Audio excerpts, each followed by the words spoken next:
तुम्हारी 8 अरबपति बहनें हैं, लेकिन तुम हर रोज इधर उधर भटकते रहते हो। थक जाते हो तो पुल के नीचे सो जाते हो। भूख लगती है तो गलियों के कुत्तों से खाना छीन कर खाते हो, सिर्फ इसलिए क्योंकि पैदा होते ही तुम्हें किसी ने बदल दिया था और कूड़े के ढेर पर फेंक दिया था। अच्छा हुआ कि एक बूढ़े कबाड़ी दादा मिल गए। उस दिन से वो तुम्हें अपना असली पोता मानने लगे। जो भी अच्छा खाने को मिलता पहले तुम्हें देते, जो भी खिलौने मिलते तुम्हें पकड़ा देते। भले ही रहने को एक छोटा सा टूटा फूटा घर था, खाने को सादा खाना था, लेकिन दिन बहुत प्यार से कट रहे थे। मगर ये अच्छे दिन ज्यादा नहीं चले। 1 साल पहले दादा को लिवर कैंसर हो गया और वो गुजर गए। तुम्हें जबरदस्ती अनाथालय भेज दिया गया, लेकिन अपने असली माँ बाप को ढूंढने के लिए तुम चुपके से वहां से भाग निकले और सड़कों पर अकेले भटकने लगे। एक दिन तुम KFC के सामने से गुजर रहे थे। शीशे के अंदर एक छोटी बच्ची चिकन का लेग खा रही थी। उसके मुंह पर तेल चमक रहा था और बगल में उसकी माँ बड़े प्यार से उसे देख रही थी। अच्छा लग रहा है ना? तुमने अपने आप लार निकली, मुंह में पानी आ गया। तभी अचानक एक तेज चीख सुनाई दी। एक मोटी औरत ने तुम्हें टक्कर मार दी और तुम सीधे जमीन पर गिर पड़े। किसी अच्छे आदमी ने जो 2 रोटियां वो दी थी वो गंदी जमीन पर गिर गई। मोटी औरत को जरा भी चोट नहीं आई, लेकिन उसने तुरंत तुम पर उंगली उठाकर गालियां देना शुरू कर दिया। कहाँ का आवारा बच्चा है, यहाँ बेवजह खड़ा है क्या? उसकी आवाज इतनी तेज और कड़वी थी कि आसपास के लोग तुरंत इकट्ठा हो गए और तुम्हें घेर कर बातें करने लगे। इतना छोटा है और शहर वालों के सामने बेचारा बनकर पैसे ऐंठने की कोशिश कर रहा है, इसलिए ही इसके माँ बाप ने इसे छोड़ दिया होगा। हाँ,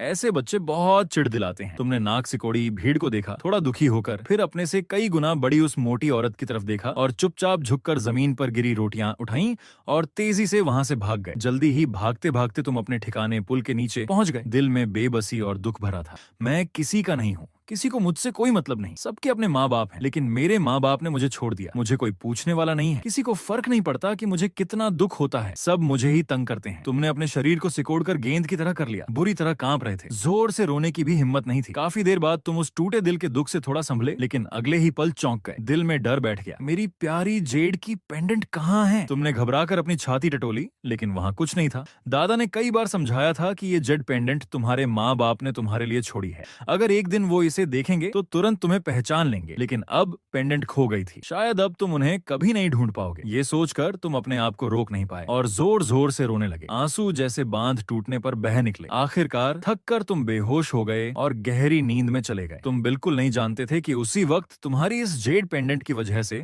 बाहर की दुनिया में हलचल मच गई थी। मोटी औरत की टक्कर से वो पेंडेंट तुम्हारी गोद से निकलकर गिर गई थी और बाद में उसी औरत ने उठा ली थी। मोटी औरत उसे एक ज्वेलरी शॉप में ले गई और 30,000 रुपए में बेच दिया। वो अपनी किस्मत पर बहुत खुश थी, लेकिन तभी दुकान में मौजूद एक औरत ने उसे देख लिया। उस औरत ने एक नजर में पहचान लिया कि ये जेड पेंडेंट 10 करोड़ रुपए की एम्परर ब्लू लाइट जेड है। 6 साल पहले मुंबई के बड़े घराने लिन परिवार ने अपने नन्हे बेटे के लिए खास तौर पर यह पेंडेंट बनवाई थी, लेकिन किसे पता था कि बेटा पैदा होते ही गायब हो जाएगा और पेंडेंट भी उसी के साथ गायब हो जाएगी। उस वक्त लिन शिया ने वो जानी पहचानी पेंडेंट देखी तो उसका दिल जोर से धड़क उठा। वो मुश्किल से खुद को संभाल पाई। उसने वहीं मोटी औरत का हाथ पकड़ लिया और ठंडे स्वर में पेंडेंट के बारे में पूछा। मोटी औरत डर के मारे हाथ छुड़ाने लगी, लेकिन छूट नहीं पाई। फिर घबराकर चीखने लगी, तुम कौन हो? मेरे काम में क्यों दखल दे रही हो? मुझे क्यों पकड़ रही हो? डर के मारे उसने सारी बात एक एक करके बता दी। अपने भाई की उस समय की हालत सुनकर लिन शिया का चेहरा और भी सख्त हो गया। उसने तुरंत अपने गार्ड से ठंडे स्वर में कहा कि इस मोटी औरत को इस शहर से हमेशा के लिए गायब कर दो। मोटी औरत घबराकर घुटनों के बल गिर पड़ी, सिर जमीन पर पटकते हुए रो रो कर माफी मांगने लगी, लेकिन सब बेकार था। 2 गार्ड बिना किसी भाव के उसे एक तरफ से दूसरी तरफ पकड़कर मरे हुए कुत्ते की तरह घसीटते हुए बाहर ले गए। फिर लिन शिया ने तुरंत आदेश दिया कि लिन ग्रुप के सभी लोग पूरी ताकत से लग जाएं। शहर के उत्तरी इलाके में 6 साल के आसपास के बच्चे की तुरंत तलाश की जाए। पुलिस के साथ मिलकर पूरे शहर के सभी CCTV फुटेज निकाले जाएं। थोड़ी ही देर में गलियों और छोटी बड़ी कॉलोनियों में हर जगह बच्चे को ढूंढते लोग दिखाई देने लगे। पुलिस की गाड़ियां सायरन बजाती दौड़ रही थीं। शहर के हर कोने में बच्चे की तस्वीर वाले पोस्टर लगा दिए गए। ये भी ऐलान किया गया कि कोई भी सही जानकारी देने वाले को 20,000 रुपए का इनाम मिलेगा और सबसे पहले बच्चे को ढूंढने वाले को 20 लाख रुपए दिए जाएंगे। जाल की तरह फैला यह तलाशी अभियान पूरे शहर में तेजी से फैल गया। दूसरी तरफ तुम्हें नहीं पता था कि तुम कितनी देर सोए। बस इतना लगा कि तुम्हारे चेहरे पर कुछ गीला गीला और हल्की सी गुदगुदी हो रही है। आंख खोलकर देखा तो एक छोटा सफेद कुत्ता तुम्हारे पास लेटा तुम्हारा चेहरा चाट रहा था। पास ही एक बड़ा कुत्ता भी पड़ा था जो हिल नहीं रहा था। लग रहा था कि वो बहुत पहले मर चुका है। तुमने उस बड़े कुत्ते को पहचान लिया। हालांकि वो पहले तुमसे खाना छीन लेता था, लेकिन उसने कभी तुम्हें काटा या चोट नहीं पहुंचाई थी। छोटे सफेद कुत्ते ने तुम्हें जागते देखा तो लड़खड़ाते हुए बड़े कुत्ते के पास गया, उसके सिर से अपना सिर रगड़ने लगा और उदास होकर रोने लगा। तुम्हें समझ आ गया। लग रहा था कि बड़ा कुत्ता मरने से पहले अपने बच्चे को तुम्हारे भरोसे छोड़ गया था। तुम्हारा दिल भर आया। तुम उसके पास गए और उसके सिर पर हाथ फेरते हुए धीरे से बोले, तेरे भी माँ बाप नहीं है ना? तू और मैं एक जैसे ही हैं। छोटा कुत्ता तुमसे जरा भी नहीं डरा, उल्टे प्यार से तुम्हारे हाथ पर अपना सिर रगड़ने लगा। तुमने उसे ध्यान से उठा लिया। मुंह पर हल्की सी मुस्कान आ गई और गंभीर होकर बोले, अब से हम दोस्त हैं, मेरे पास जो भी खाने को होगा हम दोनों मिलकर खाएंगे। उसी वक्त दो फौजी वर्दी में सैनिक तुम्हारी तरफ आते दिखाई दिए। तुम डर गए और अपने आप पीछे कोने में दुबक गए। डरे डरे चेहरे से धीरे से बोले, अंकल मैंने कोई गलत काम नहीं किया, आप लोग मुझे मत पकड़ो। उनमें से एक सैनिक ने तुम्हें देखते ही एक पल को रुक गया, फिर तुरंत मोबाइल निकालकर तुम्हारी फोटो से मिलान किया। पक्का होते ही उसने वॉकी टॉकी से ऊपर खबर दे दी। थोड़ी ही देर में पूरे हथियारों से लैस सैनिकों की एक टुकड़ी वहां पहुंच गई। साथ ही कई पुलिस की गाड़ियां तेजी से आ गईं। पहले आसपास की भीड़ और आवाजाही हटाई गई। चौराहे की सारी लाइटें लाल कर दी गईं। पुलिस ने तुरंत नाकाबंदी कर आसपास के सारे रास्ते बंद कर दिए। ये सब देखकर तुम बहुत डर गए, शरीर कांपने लगा, आंखें भर आईं और रोने ही वाले थे कि तभी स्पोर्ट्स कारों के तेज इंजनों की गड़गड़ाहट सुनाई दी। कई रोल्स रॉयस कलिनन और एक मसेराटी नाकाबंदी वाले इलाके में घुस आई। माहौल एकदम बदल गया। दो सैनिक तुरंत आगे बढ़े और सम्मान से एक गाड़ी का दरवाजा खोला। धीमी आवाज में बोले, मिस लिन। बाकी कुलिनन गाड़ियों से एक एक करके काले कपड़ों वाले गार्ड उतरे। सब बिल्कुल सीधे खड़े थे। उनका रौब देखते ही बनता था। नाकाबंदी के बाहर खड़े लोग ये सब देखकर दंग रह गए। तुम ये नजारा देखकर हैरान रह गए और जिस तरफ गाड़ी का दरवाजा खुला था उधर देखते रह गए। दिल तेजी से धड़कने लगा। एक बेहद खूबसूरत और शानदार औरत गाड़ी से उतरी। उसमें एक अलग ही तरह की नेचुरल खूबसूरती और शान थी। फिर भी वो दूर दूर सी नहीं लग रही थी। वो औरत तेजी से तुम्हारी तरफ बढ़ी। उसके कदमों में बेचैनी साफ दिख रही थी। लिन शिया ने तुम्हें देखते ही आंखों में प्यार और दर्द भर लिया। घर में इतने दिनों से जिस भाई को ढूंढ रहे थे वो आखिरकार आज उसके सामने था। तुम्हें गंदे सूखे से दुबले पतले हाल में देखकर लिन शिया को ऐसा लगा जैसे सीने पर हथौड़ा पड़ गया हो। नाक में दर्द हुआ और आंखें तुरंत भर आईं। चाओ चाओ बेटा, आओ बहन के पास आओ। लिन शिया धीरे से बैठ गई। मुस्कुराने की कोशिश करते हुए बोली। उसकी खूबसूरत आंखों पर आंसुओं की परत चढ़ गई थी। मेरी कोई बहन नहीं है, मैं तुम्हें नहीं जानता, तुमने गलत पहचान लिया है। तुम घबराकर पीछे हट गए। आवाज में डर साफ था। तू सच में मुझे नहीं पहचानता? ये बहन इतनी अमीर और इतनी खूबसूरत है, ये मुझे जरूर नापसंद करेगी जो इतना गंदा और गरीब हूँ। तुम मन ही मन सोच रहे थे। लिन शिया ने प्यार से कहा, मैं तेरी असली बहन हूँ। तेरा नाम लिन चाओ चाओ है। 5 साल पहले अस्पताल में किसी ने तुझे चुपके से बदल दिया था और ले गया था। जब तक हमें पता चला तब तक बहुत देर हो चुकी थी। ये जेड पेंडेंट माँ बाप ने तेरे लिए खास तौर पर बनवाई थी। यही तेरी पहचान है और तेरी 7 और बहनें हैं। ये कहते हुए लिन शिया ने एक और जेड पेंडेंट निकाली और प्यार से तुम्हारे गले में डाल दी। तुम हैरान थे, कुछ बोल नहीं पा रहे थे। कभी सोचा नहीं था कि ये दिन इतनी जल्दी आएगा। उसके प्यार भरे अंदाज को देखकर तुम धीरे धीरे उसकी बातों पर भरोसा करने लगे। भले ही तुम बहुत गंदे हाल में थे, लेकिन उसके चेहरे पर जरा भी नफरत नहीं थी। उसने तुम्हें उठाकर सीधे अपनी लिमिटेड एडिशन मजेराटी में बैठा लिया। पूरा काफिला शान से पास की एक बड़ी कपड़ों की दुकान की तरफ चल पड़ा। गाड़ी के अंदर तुम छोटे काले कुत्ते को गोद में लिए बेचैनी से बैठे थे। बहन को पहली बार देखा था, मन बहुत खुश था, लेकिन कुछ बोल नहीं पा रहे थे। जब लिन शिया ने पूछा, भाई क्या तू बहन को अपने पुराने दिनों के बारे में बताएगा? तुम थोड़ा झिझके, फिर धीरे धीरे बोलना शुरू किया। तुमने अपने हाल के दिनों की सारी कहानी बता दी। बोलते बोलते ऐसा लगा जैसे दिल हल्का हो गया हो। लिन शिया तुम्हारी कहानी सुन रही थी और उसकी आंखें लाल हो गई। नाक में दर्द हुआ और धीमी आवाज में बोली, तू अभी सिर्फ 5 साल 9 महीने का है। इतनी छोटी उम्र में जहाँ दूसरे बच्चे बिना किसी चिंता के बचपन जीते हैं, तूने इतने दुख झेले हैं और फिर भी इतना समझदार है। उसकी आवाज में गहरा दर्द और ढेर सारा प्यार था।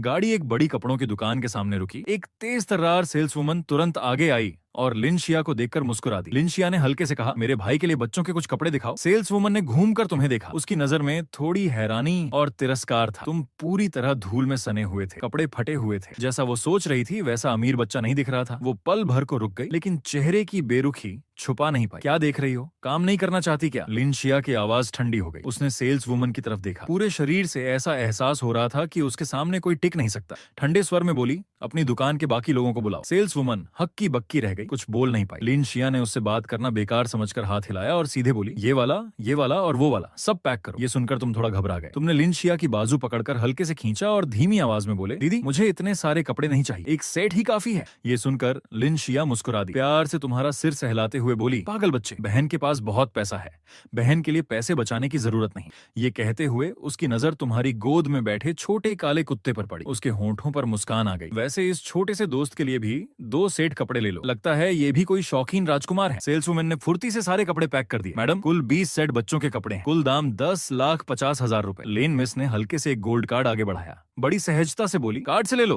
पहले वाली सेल्सवुमन जिसे डांट पड़ी थी वो एक कोने में सिमट कर खड़ी थी। उसके चेहरे पर जलन साफ झलक रही थी। आंखों से लग रहा था मानो वो दांत पीस रही हो। उसने मुट्ठियां भींच ली जैसे बहुत गुस्सा आ रहा हो। कपड़े लेने के बाद गाड़ी में लौटकर काफिला एक बड़े स्पा सेंटर के सामने जाकर रुका। लिन शिया ने गार्ड को कहा कि तुम्हें और छोटे काले को ले जाकर अच्छे से नहला दो। साथ ही वहाँ के स्टाफ को कहा कि तुम्हारे उलझे बाल काटकर ठीक कर दें। जब तुम दोबारा लिन शिया के सामने आए तो बिल्कुल बदले हुए लग रहे थे। सारी गंदगी साफ हो चुकी थी, स्किन साफ और गोरी थी, उस पर हल्की पिंक ग्लो थी, पूरा चेहरा फ्रेश लग रहा था और शरीर से हल्की सी मीठी खुशबू आ रही थी और नए प्यारे कपड़ों ने तुम्हें और भी क्यूट बना दिया था। बिल्कुल मासूम और प्यारे लग रहे थे। लिन शिया ने देखा तो उसका चेहरा प्यार से खिल उठा। चलो भाई कुछ फोटोज लेते हैं। लिन शिया ने मोबाइल निकाला और मुस्कुराते हुए तुम्हें गले लगा लिया। तुमने उसके कहने पर कई क्यूट पोज दिए। फिर लिन शिया ने मोबाइल में तस्वीरें देखी। उसकी आंखें खुशी से चमक उठी और उसने सीधा बहनों के ग्रुप में कुछ तस्वीरें भेज दी। देर नहीं लगी, बहनों ने ग्रुप में जोर शोर से बातें शुरू कर दी। सब एक दूसरे से ज्यादा एक्साइटेड, जैसे सब तुम्हारा हालचाल पूछने को बेताब हो। तस्वीरें लेने के बाद लिन शिया तुम्हारा नरम सा हाथ पकड़कर खाने ले गई। रास्ते में एक असिस्टेंट नहलाया हुआ और वैक्सीनेशन कराया हुआ छोटा काला कुत्ता ले आया। छोटे काले के बाल अब साफ और घने थे, कॉटन की तरह मुलायम। पूरा कुत्ता पहले से कहीं ज्यादा खुश दिख रहा था।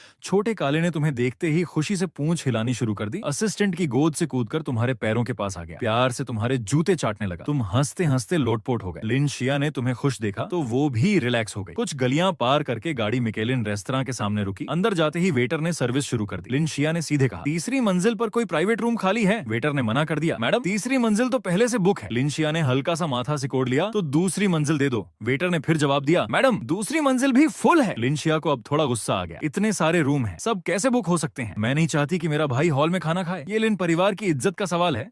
अपने मैनेजर को बुलाओ, मेरा सब्र खत्म हो रहा है। उसकी आवाज में साफ गुस्सा था। ये देखते ही कि ये महिला कोई आम इंसान नहीं है, एक वेटर तुरंत मैनेजर को बुला लाया। थोड़ी देर में एक मोटा सा ओनैली चेहरे वाला मिडिल एज आदमी आया और बोला, बहुत बड़ी गलती हो गई। लिन मैडम यहाँ कैसे? उसने वेटर से पूरी बात पूछी, फिर टेबल पर हाथ पटकते हुए बोला, बदतमीज, हमारे वीआईपी मेहमान से ऐसा बर्ताव? नौकरी नहीं चाहिए तो साफ बता दे, जल्दी से एक रूम खाली कराओ। वेटर ने तुरंत माफी मांगी और तुम लोगों को वीआईपी रूम में ले गया। लेकिन जैसे ही तुम लोग खाना ऑर्डर करने लगे, रूम का दरवाजा खुला और कुछ लोग अंदर घुस आए। यहाँ लोग कैसे हैं? पूरा रूम तो बुक था ना? कुछ मिडिल एज औरत मर्द नाराज चेहरों के साथ बोले, ये क्या चल रहा है? आज मैंने पूरा रेस्तरां बुक किया था, यहाँ किसने खाने की परमिशन दी? तुम डर गए, अनजाने में पीछे हटना चाहा, लेकिन लिन शिया ने तुम्हें गले लगा लिया और धीरे से कहा, डरो मत। फिर लिन शिया ने बिना सिर उठाए ठंडे लहजे में कहा, ये वीआईपी रूम है, ये कभी बुकिंग में नहीं आता, तुमसे इसका कोई लेना देना नहीं है। मिडिल एज आदमी गुस्से में बोला, मैं ली ग्रुप का डायरेक्टर ली फीजी हूँ, मुझे नाराज करने के नतीजे तुम झेल नहीं पाओगे।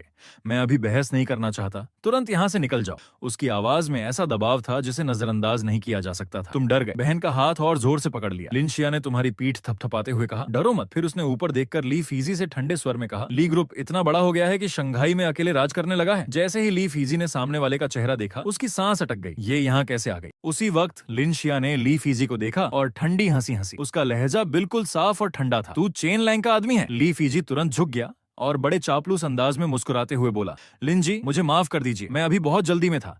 आप मेरे जैसे छोटे आदमी की बात पर ध्यान मत दीजिए। उसका रवैया एकदम 180 डिग्री बदल गया था।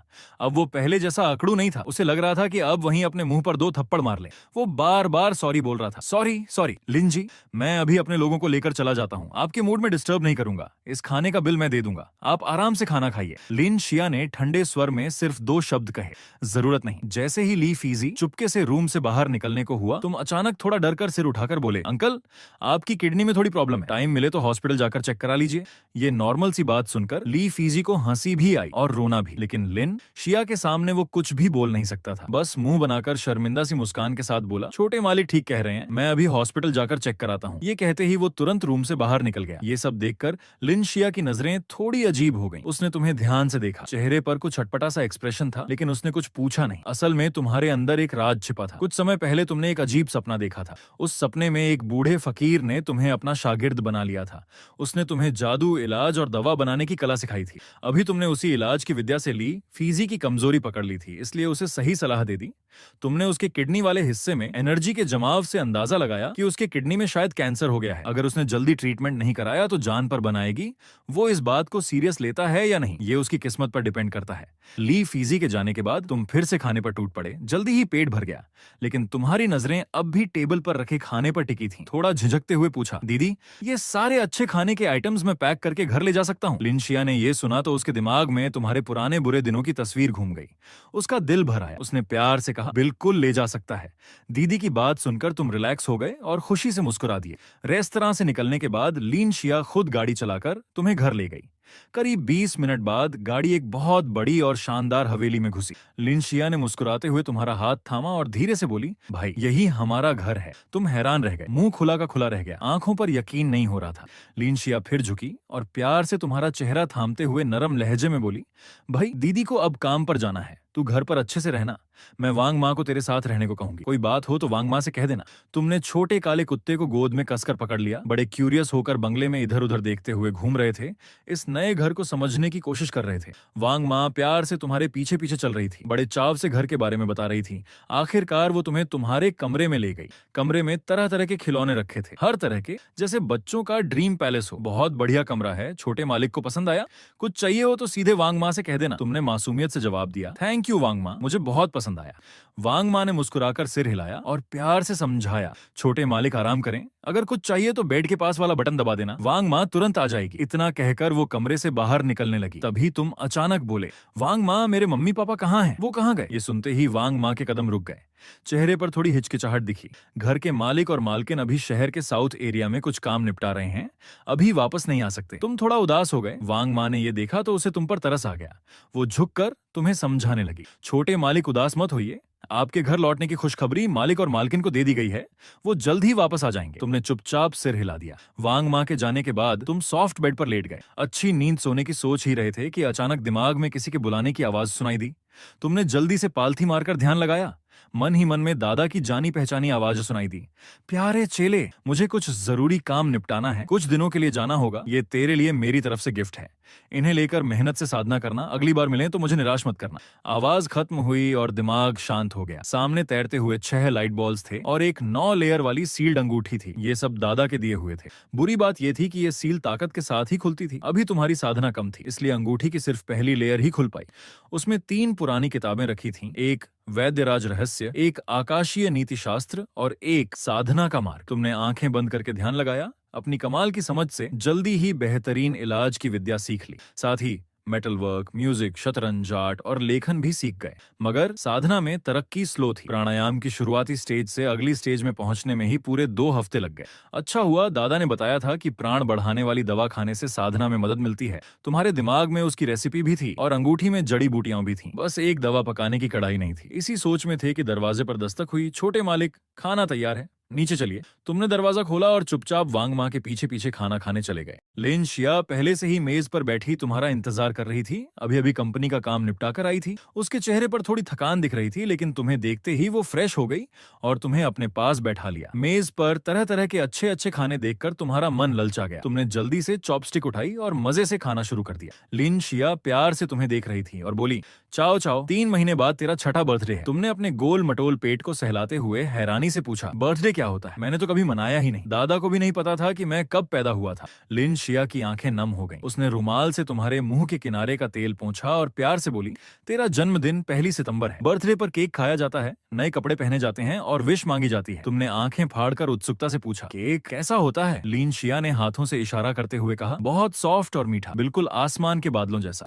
तुम अपने दिमाग में उस स्वाद की कल्पना करने लगे। चेहरे पर बड़ी उत्सुकता दिख रही थी। खाना खाने के बाद तुम सबकी नजरों से बचकर चुपके से किचन में घुस गए। मन में सोचा कि दवा पकाने की कढ़ाई की जगह अभी इलेक्ट्रिक कुकर से काम चला लूंगा। तुमने ठान लिया कि आज रात कुछ ताकत बढ़ाने वाली दवाएं बनाकर ही रहूंगा। कद छोटा था, इसलिए तुमने एक छोटी सी स्टूल लाकर उस पर पैर रखकर काम शुरू किया। अंगूठी से जड़ी बूटियां में निकाली और सीधे कुकर में डाल दी। फिर उसमें थोड़ी सी ऊर्जा डालकर ध्यान से जड़ी बूटियों में हो रहे बदलाव को महसूस करने लगे। करीब 15 मिनट बाद किचन में अचानक जोर का धमाका हुआ। चारों तरफ धुआं ही धुआं हो गया। दरवाजे पर तुरंत हैरान और डरे हुए लोगों की भीड़ लग गई। क्या हुआ? किचन फट गई क्या? लिन शिया अभी अभी नहाकर ढीले कपड़े पहने हुए थी। उसके चेहरे पर चिंता साफ दिख रही थी। उसने सबसे पहले तुम्हें ढूंढा, लेकिन तुम कमरे में नहीं थे। उस वक्त किचन में धुआं भरा हुआ था। सबको धुएं में एक छोटी सी काली परछाई दिखी। पास जाकर देखा तो वो तुम थे। पूरे शरीर पर कालिक लगी हुई थी। तुम मुस्कुराए तो सफेद दांत उस काले धुएं में चमक रहे थे। दीदी, वांग माँ, कुकर फट गया। जले हुए कुकर और तुम्हारी हालत देखकर लिन शिया के होंठ फड़क गए। फिर वो हंस पड़ी। कुकर से क्यों खेल रहे थे? कितना डेंजरस हो सकता था? उसकी आवाज थोड़ी सख्त थी, लेकिन आंखों में तुम्हें चोट लगने का डर और प्यार साफ था।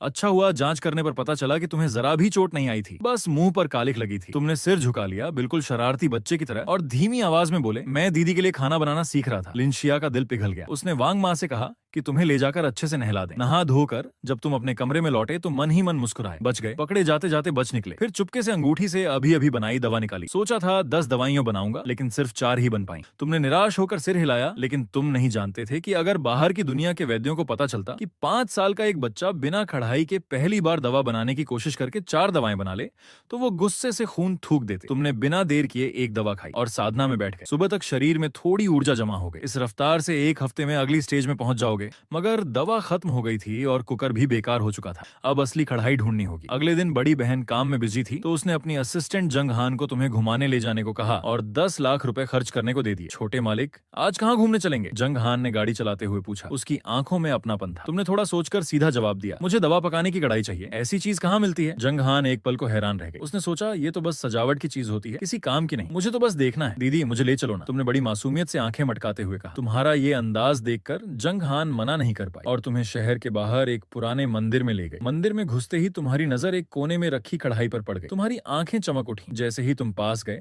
मंदिर में ध्यान लगाए बैठे एक बूढ़े पुजारी ने कहा, नन्हे मेहमान, यहाँ आने का मतलब ये तो नहीं कि हमारे मंदिर के इस पुराने बर्तन पर नजर है। तुमने उस पुजारी को देखा और मन ही मन सोचा, ये बूढ़ा खास नहीं लगता, सीधे बेहोश करके कढ़ाई लेकर भाग जाना चाहिए। इसी उधेड़ बुन में थे कि जंग हान पास आकर धीरे से बोली, छोटे मालिक, देख लिया ना, यही है दवा पकाने की कढ़ाई, बस सजावट के लिए है। तुमने चुपचाप सिर हिलाया और अगले ही पल कढ़ाई के पैर से चिपक गए। हान दीदी, क्या हम इसे घर ले जा सकते हैं? मुझे ये बहुत पसंद है। ये देखकर जंग हान भी हैरान रह गई। दूसरे बच्चे रोबोट या गन वाले खिलौने मांगते हैं और हमारे छोटे मालिक को ये पुरानी कढ़ाई पसंद आ गई। उसने जाकर पुजारी से पूछा, महाराज, ये कढ़ाई बेचेंगे? दाम बता दीजिए, हम आपको नुकसान नहीं होने देंगे। बूढ़े पुजारी ने अचानक आंखें खोली और तुम्हें ध्यान से देखने लगा, जैसे तुम्हारे अंदर झांक रहा हो। तुम थोड़ा घबरा गए कि कहीं तुम्हारा राज न खुल जाए। अगले ही पल उसने एक उंगली उठाई, मंदिर के नाम पर कुछ दान दे दो। तुमने उसकी आंखों में चालाकी देख ली। लगा जैसे वो तुम्हें बेवकूफ बनाना चाहता है। तुमने तुरंत कढ़ाई छोड़ दी और मासूम बनकर बोले, दीदी, ये तो बहुत महंगा है, मुझे नहीं चाहिए। ये सुनकर जंग हान बिना कुछ कहे तुम्हें लेकर चल दी।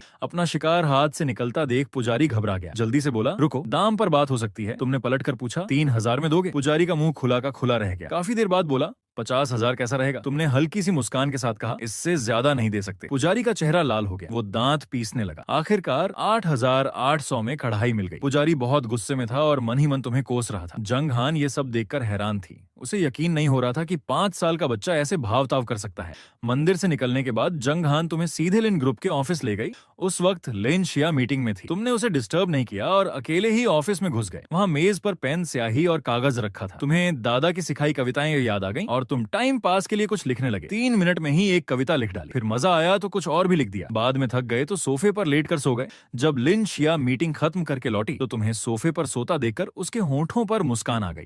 वो तुम्हारे गाल दबाने ही वाली थी कि उसकी नजर मेज पर रखे कागजों पर पड़ गई। वो बस देखती ही रह गई। उसने जल्दी से पास जाकर कविता पढ़ी। हरे भरे पत्तों के बीच फूल खिल रहे हैं। उसने कई बार पढ़ा। उसका दिल तेज तेज धड़कने लगा। वो खुद से बुदबुदाई, कमाल है, बिल्कुल मास्टरपीस। लिखावट में गहराई और धार है। किसी उस्ताद का हाथ लगता है। अगर नीलामी में रखी जाए तो बहुत बड़ी रकम मिल सकती है। ये किसने लिखा? फिर उसने तुम्हें धीरे से जगाया और मुस्कुराते हुए पूछा, ये कविताएं किसने लिखी हैं? तुमने आंखें मलते हुए आराम से जवाब दिया, मैंने लिखी हैं। लिन शिया ने तुम्हारी नाक प्यार से दबाई। उसने तारीफ तो कर दी, लेकिन उसे यकीन नहीं हुआ कि ये तुमने लिखा है। उसने सोचा, कल जंग हान से पूछूंगी। ऑफिस से निकलकर वो तुम्हें घर ले आई। अंदर घुसते ही देखा कि वांग माँ उस भारी भरकम कढ़ाई को देखकर परेशान हो रही थी। ये कैसी अजीब सी चीज है, कहीं भी रखो बेकार लगती है। तुम्हें देखते ही वो आगे बढ़ी। लिन शिया को अब जाकर जंग हान से इस बारे में पता चला था। उसने क्यूरियोसिटी से पूछा, चाओ चाओ, तूने ये काले लोहे का टुकड़ा क्यों खरीदा? क्या तू राजा दशरथ के वैद्य की तरह अमृत बनाने वाला है? तुम शर्मिंदा होकर सिर खुजलाने लगे। उलटी सीधी बातें करते हुए बोले, नहीं, मुझे इसका शेप अच्छा लगा, इसलिए टॉय की तरह खरीद लिया।